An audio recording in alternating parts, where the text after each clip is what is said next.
హైడ్రా బుల్డోజర్లు ఇప్పుడు బస్తీల బాట కూడా పట్టాయి. ప్రస్తుతం నేను రామ్నగర్ గుండు నుంచి వెళ్ళి ఒక ఎంక్రోచ్మెంట్ జరిగింది, ఇక్కడ రోడ్ ఎంక్రోచ్మెంట్ జరిగిందని చెప్పేసి హైడ్రాకి సంబంధించి జిహెచ్ఎంసీ ఈవీడియం మొత్తం సంయుక్తంగా ఇక్కడ కూల్చివేతలు అయితే స్టార్ట్ చేశాయి. ఇక్కడ కళ్ళు కాంపౌండ్ ఉండేదని చెప్తున్నారు. ఇక్కడ కళ్ళు కాంపౌండ్ ఇట్లా రామ్నగర్ నుంచి ఇట్లా వచ్చి ఎల్ షేప్ రోడ్ ఉండేది. మొత్తం రోడ్డు అంతా ఎంక్రోచ్మెంట్ జరిగింది. ఈ రోడ్డుకు సంబంధించి మొత్తం ఎంక్రోచ్మెంట్ చేసి దీంట్లో కంపౌండ్ కానీ బార్కి సంబంధించిన కార్యకలాపాలు చాలా పెద్ద ఎత్తున సాగుతున్నాయని చెప్పేసి ఇక్కడ స్థానికుల నుంచి కంప్లైంట్ రావడం జరిగింది. 2 రోజుల క్రితమే ఇక్కడ హైడ్రా కమిషనర్ ఏవి రంగనాథ్ కూడా ఈ ప్లేస్ అంతా క్షుణ్ణంగా పరిశీలించి రోడ్డు ఎంక్రోచ్మెంట్కి గురైందని చెప్పేసి కన్ఫర్మ్ చేసుకున్న తర్వాత మొత్తం ఇక్కడ అంతా కూల్చివేతల కార్యక్రమం అయితే స్టార్ట్ చేయడం జరిగింది. పొద్దున్న 8 గంటల నుంచి వెళ్ళి కూల్చివేతలు స్టార్ట్ చేశారు. మొత్తం జిహెచ్ఎంసీ పోలీస్ డిపార్ట్మెంట్ సంబంధించి ఎన్ఫోర్స్మెంట్ డిపార్ట్మెంట్ సంబంధించి చాలా పెద్ద ఎత్తున ఆఫీసర్స్ కూడా ఇక్కడ చాలా మంది వచ్చారు. లోకల్ నుంచి ఏమన్నా ప్రతిఘటన ఏమన్నా ఎదురైతే అనే ఉద్దేశంతో కూడా స్థానికులు కూడా చాలా పెద్ద ఎత్తున మద్దతు పలుకుతున్న విషయం తెలిసింది. ఎందుకంటే రోడ్డుకు సంబంధించి ఇక్కడ ఎల్ షేప్లో రోడ్డు ఉండేది. ఆ ఎల్ షేప్ రోడ్డు ఆక్రమించి మరి ఇక్కడ బార్కి సంబంధించి లేకపోతే కళ్ళు కాంపౌండ్ సంబంధించి ఇక్కడ చాలా వరకు చాలా ఏళ్ళుగా ఇక్కడ ఉంటున్నారని చెప్పేసి చూస్తున్నాం. ఇక్కడ మనకు మొత్తం అన్ని కూలగొట్టారు, మొత్తం డిస్మాండిల్ చేశారు. ఇక్కడ దాదాపు డిస్మాండిల్ చేసిన పరిస్థితి. మొత్తం రేకుల షెడ్ ఉండేది ఏరియా అంతా. ఈ రేకుల షెడ్ మొత్తం కూలగొట్టిన తర్వాత అక్కడ కన్స్ట్రక్షన్ సంబంధించి ఇప్పుడు అక్కడ మన ఆఫీసర్లు చూస్తున్నారు కదా, మొత్తం కూలీలను పెట్టేసేసి మొత్తం కొంచెం కొంచెంగా డిమాలిషేషన్ జరుగుతుంది. ఇప్పుడు ఇట్లా మనం ఇటు నుంచి మనం చూపెడుతున్న విజువల్స్లో చూపెడుతున్న ప్రకారం ఇట్లా వచ్చి ఎల్ షేప్లో ఇట్లా రోడ్డు ఉంటుంది. ఇది మళ్ళీ రామ్నగర్ మెయిన్ రోడ్కి కలుస్తుంది. సో రోడ్డుకి సంబంధించి మొత్తం ఆక్రమణకు గురైంది అని చెప్పేసి జిహెచ్ఎంసీ హైడ్రా సంయుక్తంగా నిర్వహిస్తున్న ఆపరేషన్ ఇది. చూద్దాం ఒకసారి దీనికి సంబంధించి మరి ఈ బిల్డింగ్ ఓనర్ ఏమంటారో, తన దగ్గర ఏమైనా డాక్యుమెంట్స్ ఉన్నాయా, లేకపోతే తను ఎప్పటి ఈ ఏరియాలో ఉంటున్నాడు అనేది వారిని అడిగే తెలుసుకుందాం. మొత్తం కళ్ళు కాంపౌండ్ ఇది ఆక్రమించి ఇక్కడ కట్టారు. ప్లస్ G+3 మనం చూస్తున్నాం కదా, G+3లో ఇక్కడ పర్మిషన్ ఇవ్వడం జరిగింది. అప్పుడు పర్మిషన్లు ఇచ్చి ఇప్పుడు కూలగొట్టడం ఏంటని చెప్పేసి కళ్ళు కాంపౌండ్ సంబంధించిన ఆ యజమాని మీడియాతో మాట్లాడడం జరిగింది. మనం కూడా యజమానితో మాట్లాడించే ప్రయత్నం చేద్దాం. ఇక్కడ చూస్తున్నాం కదా, కళ్ళు కాంపౌండ్ సంబంధించిన సీసాలు ఈ మెటీరియల్ అంతా ఇక్కడ మొత్తం డ్యామేజ్ అవ్వడం జరిగింది. ఇక్కడ చూస్తున్నాం కదా, మొత్తం దాంట్లో కళ్ళు కూడా ఉంది. ఆ సీసాలో మొత్తం పెద్ద ఎత్తున వితౌట్ ఇన్ఫర్మేషన్ ఇక్కడ వచ్చి మాకు నోటీసులు ఇవ్వకుండా ఏమి ఇవ్వకుండా పగలగొట్టారని చెప్పేసి బార్కి సంబంధించిన లేకపోతే కళ్ళు కాంపౌండ్ సంబంధించిన యజమాని చెప్తున్నారు. మరో పక్కన నిన్ననే సీఎం రేవంత్ రెడ్డి అన్న తిరుపతి రెడ్డి ఉన్న అమర్ కాలనీకి సంబంధించి 30 రోజులు నోటీస్ ఇచ్చడం జరిగింది.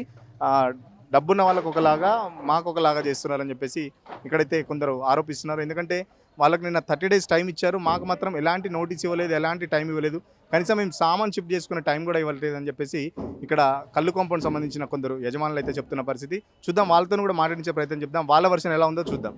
మనతో పాటు దీనికి సంబంధించిన ఓనర్ ఇక్కడ మనతోనే ఉన్నారు.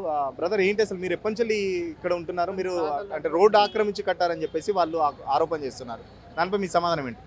రోడ్ ఏమి ఆక్రమించలేదు, మా పేపర్ లీగల్గా ఉంది. మా తాత సంపాదించింది ఇదంతా, ఆ జమానాలో సంపాదించిన జమానా ఇంజక్షన్ ఆర్డర్ తీసుకొచ్చింది. పర్మనెంట్ 485 ల్యాండ్ మాకు ఓన్గా ఉంది, మాకేం చెప్పలేదు, చేయలేదు. అది వేరే వాళ్ళకేమో అందరికీ చెప్పి నోటీసులు ఇస్తున్నారు, వాళ్ళకి 30 days టైం ఇస్తున్నారు, మాకు ఒక రూలు వాళ్ళకు ఒక రూలు.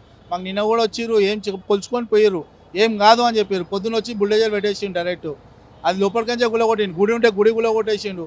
లోపల సామాన్లు ఉంటే సామాన్లు మొత్తం విరిగిపోతున్నాయి ఓపెన్గా. అలా లిక్కర్కి బార్కి కిరాయికి ఇచ్చిన ఉంటే రెండుకు, అలా లిక్కర్ మొత్తం ఖరాబ్ అవుతుంది లోపల మీద. వాళ్ళకో రూలు మాకో రూలు, వాళ్ళకేమో 30 days టైము, మాకు టైం లేదు, ఏం లేదు. వచ్చి డైరెక్ట్ కూల కొట్టేసాను. వచ్చిన ఆఫీసర్లు ఏం చెప్పారంటే, ఏం కొలిచారు, ఏం చెప్పారు? కొలిచిరు, ల్యాండ్ కొలిచి వెళ్ళిపోయారు. మేము వచ్చి రేపు మాట్లాడతామన్నారు, మాటలు లేవు, ఏం లేవు. డైరెక్ట్ వచ్చి పని స్టార్ట్ చేశారు. మాది 485 ల్యాండ్ స్టేజ్ ఉంది మా దగ్గర, పర్మనెంట్ ఇంజక్షన్ ఆర్డర్ ఉంది, అయినా కానీ మాది ఎవరు చెక్ చేస్తలేరు. మా మీరు ఈ బిల్డింగ్ కట్టి ఎన్ని రోజులు అవుతుంది, ఎన్ని సంవత్సరాల నుంచి ఇక్కడ ఉంటున్నారు? మేము 30 ఏళ్ళు అవుతుంది ఆ బిల్డింగ్ కట్టి. 30 ఏళ్ళ నుంచి మేము ఈయనే ఉన్నాం. రోడ్ కటింగ్ అయింది, అప్పుడు కూడా స్టే ఆర్డర్ అవసరం లేదు, ఎవరు ఏం అడగలేదు. అప్పుడు లీగల్గా కట్టినాం, పర్మిషన్ ఇచ్చిర్రు కట్టుకోమని, అన్నీ అయిపోయినాం. ట్యాక్స్ కడుతున్నాం, అన్నీ కడుతున్నాం, నల్ల బిల్లు, కరెంట్ బిల్లు అన్నీ ఓకే అయినాయి. ఇలా ఇప్పుడు అన్నీ వదిలేసి ఇప్పుడు మమ్మల్ని కలిగారు కాలిపిల్లి. అలా ఇప్పుడు పైప్ లైన్ కూడా లేదు, అలా పైప్ లైన్ అవతల సైడ్ నుంచి ఉంది. ఆ లైన్ వదిలేసి ఇక్కడ సైడ్ కావాలంటున్నారు, అక్కడ సైడ్ ఓపెన్గా రోడ్ ఉన్న రోడ్ లేదంటారు. అక్కడ ఎల్ షేప్ ఉన్న రోడ్డు మీరు ఆక్రమించి కట్టారని చెప్పేసి వాళ్ళు ఆరోపిస్తున్నారు కదా. మొత్తం టీ షేప్ ఉండే రోడ్ అక్కడ, ఇక్కడ కాదు, మా షేప్లో లేదు. మా ల్యాండ్లో పర్మనెంట్ ఉంటే మా దాన్ని పర్మనెంట్ కోర్టు నుంచి స్టే ఎందుకు వస్తుంది, పర్మనెంట్ ఇంజక్షన్ ఆర్డర్ ఎందుకు వస్తుంది, కోర్టు ఎందుకు ఇచ్చింది మళ్ళీ మాకు? కోర్టు ఎప్పుడు ఇచ్చింది? మా తాతకి ఇచ్చింది అప్పట్లో, 1966 ఇచ్చింది ఇది. అప్పుడు కోర్టు నుంచి స్టే ఆర్డర్ ఉంది కదా, పర్మనెంట్ ఇంజక్షన్ ఆర్డర్ ఉంది. మళ్ళీ ఆ పేపర్ ఎందుకు వేస్ట్ కదా మాకు? కోర్టు ఇచ్చింది కదా, కోర్టుకి వ్యతిరేకమా ఇది? వెళ్తారా మళ్ళీ దీనిపై? కోర్టుకి ఏమైనా వెళ్తారా దీనికి సంబంధించి? కంపల్సరీ వెళ్ళాల్సి వస్తుంది కోర్టుకి. ఇది ఎందుకంటే కోర్టే ఇచ్చింది కదా మాకు, న్యాయం కోర్టు చేస్తుందా మళ్ళీ వీళ్ళు చేస్తారా, చేయాలి. మొత్తం ఎంత లాస్ అయ్యారు ఇప్పుడు దీనికి సంబంధించి? మొత్తం కంపౌండ్ వెనకాల నడుస్తుంది, దానికి సంబంధించి మొత్తం సీసాలన్నీ పలగాయి మొత్తం, లేకపోతే వైన్ షాప్ సంబంధించి మందు కూడా ఉందని చెప్తున్నారు. ఎంత నష్టం వచ్చింది మొత్తం? మొత్తం ఇంకా హౌస్ కూడా ఉండే, ఆ ఇల్లు కూడా గులగొట్టేశారు. మొత్తం లోపల ఉంది, మొత్తం 50 లక్షల దాకా లాస్ వచ్చేసింది మొత్తం ఇది మీద. ఇల్లు మొత్తం బిల్డింగు అన్ని ఇల్లు సామాన్లు అన్ని సామాన్లతో సహా ఉన్నాయి లోపల. మీరు పోయి వీడియో తీయండి, లోపల సామాన్తో సహా ఉంది. రేకులు గీకులు మొత్తం మీద అయిపోయినాయి. కనీసం సామాన్లు తీసుకునే టైం కూడా మీకు ఇస్తలేరా? పొద్దున 6 గంటలకు వచ్చి బండి పెట్టేసిండు డైరెక్ట్. మమ్మల్ని పోలీసు వాళ్ళు తీసుకొని పక్కకు వెళ్ళారు, మొత్తం వాళ్ళు బండి పెట్టేసారు. ఇప్పుడు చూస్తున్నాం కదా, ఈ బిల్డింగ్ మనం ఇంతకుముందు చూపించిన ఎల్ షేప్ అని చెప్పేసి ఆ జిహెచ్ఎంసీ ఆఫీసర్ చెప్తున్నారు. ఇప్పుడు ఆ ఎల్ షేప్ రోడ్డు వచ్చేసి ఇక్కడ వరకు ఉంది. మొత్తం ఎల్ షేప్లో ఉన్న రోడ్డును ఆక్రమించి వీళ్ళు కట్టారని చెప్పేసి ఆ హైడ్రా వాళ్ళు ఆరోపిస్తున్నారు.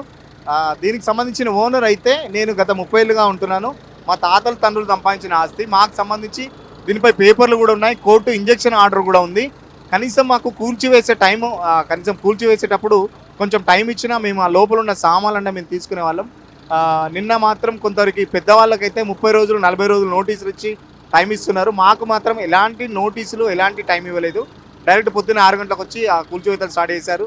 ఏమైనా అడుగుతానేమో పోలీసులను పెట్టించి అరెస్ట్ చేపిస్తున్నారు. మొత్తం పోలీస్ ఫోర్స్తో ఇక్కడ పెద్ద ఎత్తున ఇక్కడ కూల్చివేతలు జరుగుతున్నాయి. దాదాపు ఇక్కడ లోపల ఫర్నిచర్ కానీ లిక్కర్ సంబంధించిన బాటిల్స్ కూడా చాలా వరకు మేము లాస్ అయ్యాం. దాదాపు 50 లక్షల వరకు మేము లాస్ అయ్యాం. ఇప్పుడు ఈ లాస్ని ఎవరు భరిస్తారని చెప్పేసి ఇక్కడ ఓనర్ చెప్తున్న పరిస్థితి.